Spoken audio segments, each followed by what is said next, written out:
Today I'm going to be reviewing Angryicy Whiskey Smoker Kit, where every sip tells a story. I'd like to thank them for sending this to me to review. Let's go ahead and open the box. I'm going to show you what's in there, and then we're going to go smoke some whiskey. Alright, this is everything you get in the package here. You do also get a charging code. I didn't put that here. This is the main unit. This is actually the chamber where you're going to put the wood chips in. And then from here, you can adjust the intensity of the smoke from 0 to 60 seconds depending on how strong you want to be. You do get a brush, you get a spoon, and this little thing here, you're going to get hickory, pear, apple, oak, beech, and cherry. So what I'm going to do is I'm going to take some of this apple, because I have some apple whiskey, and we're going to give it a try.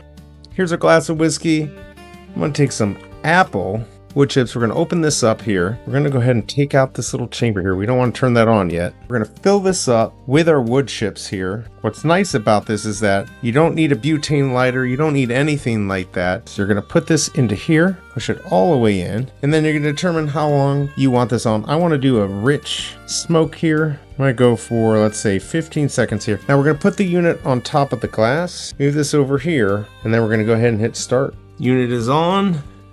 You can see it smoking in there, and it's coming out, and this is going to be quite delicious. And there you go, you got your 15 seconds. Let's go lift it up. You can see exactly what it's going to do is fill it with smoke. Let's give this a try here. Man, that is good. What a nice, easy way to smoke your whiskey or other drinks and foods. I think this is the way to go. I hope this review helps, and I'll see you next time.